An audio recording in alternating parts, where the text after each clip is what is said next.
Halo Dosto, Apke Sehe, balik lagi di Alia Yasir Vlogs.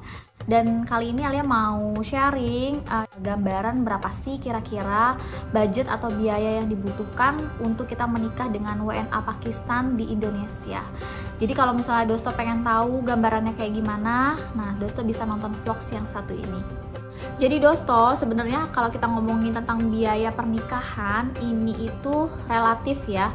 Karena setiap individunya pasti ini beda-beda, jadi memang disesuaikan dengan kondisi masing-masing, disesuaikan lagi dengan pasangannya masing-masing seperti apa gitu ya. Pertama, biaya yang harus disiapkan itu adalah biaya tiket pesawat. Jadi untuk biaya tiket pesawat ini tergantung nih si WNA-nya ini datang dari negara mana, terus juga disesuaikan juga dengan maskapainya masing-masing, terus juga apakah kedatangannya ini lagi peak season atau enggak gitu kan, itu biasanya mempengaruhi untuk harga tiket pesawatnya. Kalau misalnya dari Dubai ke Jakarta, waktu itu pengalaman Alia itu paling enggak kurang lebih satu kali jalan itu sekitar 5 juta rupiah untuk pesawat Emirates. Nah kalau misalnya untuk maskapai lainnya mungkin bisa cari yang lebih murah gitu ya. Jadi makanya memang itu kan disesuaikan dengan individunya aja gitu kan. Jadi Dosto, sebagai contoh, semisalnya setelah menikah nih, kita rencananya ikut suami ke negara Pakistan atau mungkin ke Dubai atau negara lainnya gitu ya. Dan otomatis kan harus memikirkan gimana nih tiket untuk kita gitu, siapa yang menyiapkan tiket untuk kita. Nah kalau Alia secara pribadi, itu Alia memang tim yang semuanya itu disiapkan oleh suami. Jadi waktu itu memang suami Alia tuh menyiapkan tiket untuk beliau pribadi, kemudian juga tiket untuk Alia. Dan kebetulan waktu itu Alia kan datang ke Dubai itu awal-awal pakai visa turis. Jadi kalau pakai visa turis itu ya otomatis Alia harus nyiapin return tiket juga. Katakanlah kayak untuk return tiket untuk suami dan Alia waktu itu kisaran kurang lebih sekitar 20 juta. Jadi Dosto, untuk return tiket Alia nih waktu itu kan beli dari Jakarta ke Dubai, terus Dubai ke Jakarta. Nah sebenarnya ini bisa di reschedule nih Dosto, yang dari Dubai ke Jakartanya.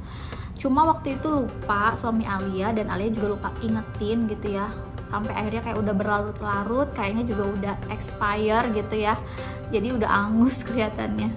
Kemudian Dosto, yang berikutnya untuk datang ke Indonesia, otomatis kan calon suami kita tuh harus menyiapkan visa ke Indonesia. Waktu itu suami Alia tuh pernah beberapa kali ke Indonesia, jadi pakai visa turis. Dan waktu itu suami Alia pernah urus visa sendiri. Jadi suami Alia tuh ngelengkapin dokumen dan dibawa ke KBRI Indonesia yang ada di Dubai. Kemudian juga waktu itu kalau nggak salah suami Alia tuh bayar sekitar 1,5 juta rupiah ya, kalau dirupiahin sekitar itu. Dan waktu itu syaratnya kalau nggak salah itu harus ada minimum bank statement itu sekitar 30 juta rupiah waktu itu ya. Nah kemudian setelah itu suami Alia datang lagi ke Indonesia tapi pakai agen. Jadi udah nggak tahu nih Alia apakah masih bisa apply di KBRI yang ada di Dubai, yang ada di Pakistan, apakah semuanya udah dialihkan lewat website atau gimana. Karena terakhir yang Alia tahu itu lewat website itu semuanya, dan udah berbentuk elektronik visa. Waktu suami Alia urus lewat agen, itu suami Alia itu tidak diminta minimum bank statement. Jadi Dosto, untuk minimum bank statement ini harus dipastiin lagi apakah memang benar-benar si WNA ini tuh memerlukan minimum bank statement atau enggak. Karena takutnya ada kasus dideportasi. Jadi ada waktu itu WNA Pakistan tuh udah sampai di bandara Indonesia, jadi dia tuh urus visa lewat agen gitu kan, semuanya tuh fine aja, visa udah di tangan, tapi pada saat di bandara nih dia nggak bisa jawab pertanyaan dari petugas. Nah kemudian langsung deh sama petugas ini juga makin ditanya dan dimintain untuk nunjukin bank statement atau uang yang dia bawa gitu ya. Nah si WNA ini tuh nggak bisa nunjukin bank statement, jadi nggak punya gitu kan, terus juga nggak bawa uang, intinya kayak gitu kan. Nah akhirnya ya dideportasi deh sama petugas di bandara, jadi pulang lagi ke Pakistan gitu kan. Jadi ini memang benar-benar harus pastiin lagi nih Dosto, jangan sampai ada kejadian yang seperti ini. Dan waktu itu memang suami urus untuk suami dan juga 3 orang kakak beliau. Makanya waktu itu akhirnya kan total suami untuk buat visa itu 4 orang di agen waktu itu habis sekitar 20 jutaan. Dan alhamdulillah waktu itu visanya udah terbit. Tapi ternyata waktu itu tiba-tiba tuh Indonesia itu tuh lockdown, sampai akhirnya visa suami dan visa keluarga suami tuh hangus. Jadi ya udah hilang gitu aja karena lockdown itu. Jadi waktu itu kita nunggu beberapa bulan sampai akhirnya suami urus visa baru lagi waktu itu. Dan terakhir suami urus visa baru lagi itu harganya tuh lebih lagi ya Dosto ya, itu hampir 10 juta satu visa. Karena memang lagi lagi lockdown, tutup buka gitulah. Akhirnya suami mutusin ya udah yang datang ke Indonesia cuma suami waktu itu. Dan juga di sini harus dipastiin lagi nih Dosto, karena memang yang Alia tahu untuk menikah di Indonesia sebenarnya ini memang nggak ada ketentuan visa khususnya ya, jenis visanya apa gitu kan.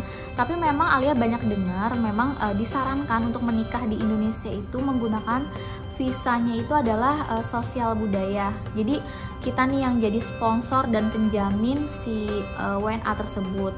Nah kalau untuk ini Alia kurang paham ya Dosto ya, karena memang dipastiin lagi ke KUA setempat di mana kalian tinggal itu apakah mempermasalahkan jenis visa tertentu atau gimananya kayak gitu, karena masing-masing nih tiap-tiap orang nih yang Alia lihat tuh beda-beda nih pengalamannya Dosto. Kemudian Dosto yang berikutnya harus disiapkan adalah biaya si WNA ini selama tinggal di Indonesia. Jadi pilihannya banyak ya, misalnya kalau si WNA ini selama di Indonesia itu mau tinggalnya itu di hotel misalnya. Kalau dulu sih suami Alia itu memang di hotel. Jadi kalau di Jakarta itu memang kisaran hotel yang standar lah gitu ya, itu per malamnya itu di kisaran 500 ribuan. Dan waktu itu suami Alia itu sekitar 2 minggu di Indonesia, dan memang selama di Indonesia itu suami Alia di hotel. Jadi ya tinggal dikaliin aja harga hotelnya dengan berapa lama si WNA ini ada di Indonesia.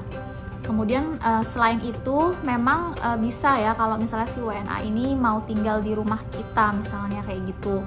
Cuma kalau ini mungkin harus ada izin tertentu dulu kali ya. Jadi kayak misalnya harus lapor gitu ya ke ketua RT setempat mungkin, dan juga mungkin harus kayak lapor ke kepolisian tempat daerah kita sih kalau nggak salah kayak gitu. Jadi harus kalau ada WNA di lingkungan rumah kita tuh kayak harus wajib lapor kayak gitu.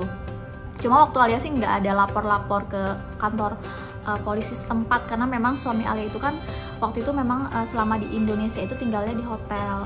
Kemudian nih Dosto, yang berikutnya harus disiapkan itu adalah biaya pengurusan dokumen pernikahan. Kalau dari pengalaman Alia pribadi sih sebenarnya untuk biaya pengurusan dokumen pernikahan ini yang lumayan besar itu adalah biaya untuk translate dokumen WNA ke dalam bahasa Indonesia. Untuk harganya itu kisaran 75.000 sampai 100.000 rupiah kalau nggak salah per lembar. Mungkin budgetnya itu totalnya itu sekitar 1,5 sampai 2 juta rupiah mungkin ya, seingat Alia waktu itu, untuk terjemahin semua dokumen suami. Dan selebihnya paling kan kita kayak mengurus biaya pengantar nikah dari RT, RW, kelurahan, kecamatan kayak gitu, yang notabene itu kan gratis ya, paling untuk biaya ongkos ya, ongkos warawiri kayak gitu. Kemudian selebihnya ya paling kan untuk bayar di kedutaan Pakistan kan untuk NOC marriage itu sekitar 350.000 rupiah waktu itu. Dan mungkin biaya yang besarnya mungkin kalau Dosto nih yang tinggalnya di luar Jakarta, karena memang untuk NOC marriage ini tuh nggak bisa diwakili, jadi kita dan calon suami kita nih harus datang langsung ke kedutaan. Nah, kemudian Dosto yang berikutnya itu adalah biaya untuk mahar.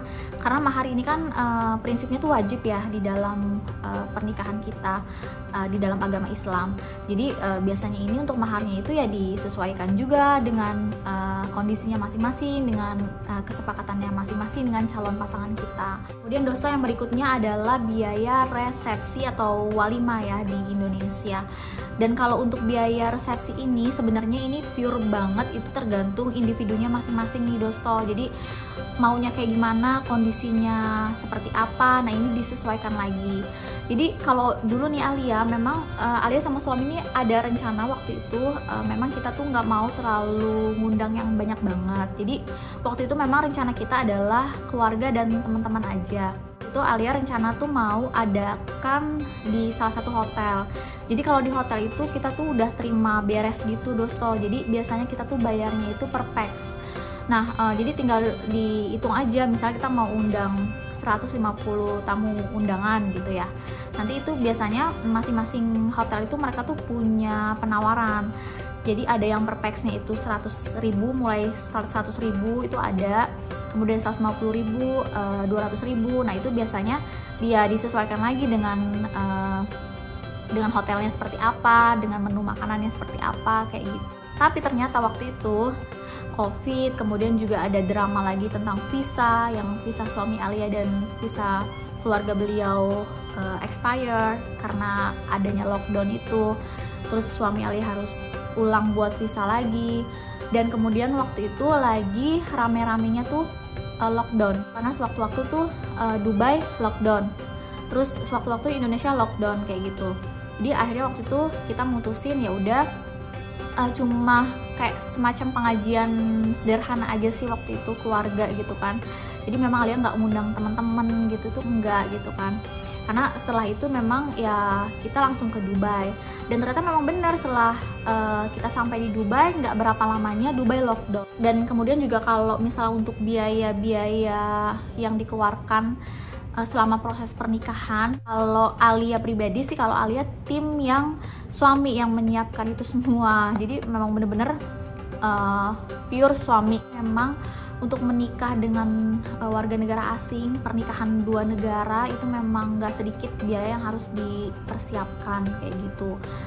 Karena nanti setelah menikah pun itu masih banyak biaya-biaya yang harus dikeluarkan, kayak biaya izin tinggal seperti itu. Kemudian juga kalau misalnya toh pun mau tinggal di Indonesia setelah menikah, itu juga harus dipikirin matang-matang lagi. Nanti setelah menikah kedepannya tuh mau gimana gitu kan, si suaminya ini nanti apakah mau cari kerja kah atau mau berbisnis kah. Kalau misalnya ataupun mau berbisnis di Indonesia modalnya tuh banyak. Memang ya kita pernikahan itu ya memang butuh cinta gitu ya, tapi memang ya selain cinta untuk mendukung kehidupan berikutnya itu memang yang nggak bisa dipungkiri itu ya ujung-ujungnya tuh butuh uang gitu kan. Tapi insya Allah sih mudah-mudahan ya selama ada niat baik, banyak-banyak berdoa, mudah-mudahan sih Allah permudah semuanya gitu Dosto. Jadi Dosto itu dia kurang lebihnya gambaran kira-kira berapa sih biaya yang dibutuhkan untuk menikah dengan WNA Pakistan di Indonesia. Dan jadi kalau untuk Dosto yang memang lagi punya hubungan atau pacaran sama orang Pakistan, jadi mungkin udah bisa dipersiapkan nih kira-kira kedepannya tuh butuh biaya apa aja untuk bisa menikah kayak gitu. Jadi udah mulai si calonnya ini dari awalnya udah mulai nabung, udah mulai makin kerja keras untuk menghalalkan pujaan hatinya di Indonesia. Dan semoga semuanya lancar-lancar ya Dosto ya. Dan itu dia untuk vlogs kita kali ini ya Dosto. Jadi terima kasih untuk Dosto yang udah selalu nonton vlogs Alia Yasir, dan kita ketemu lagi insya Allah di vlogs berikutnya. Bye bye.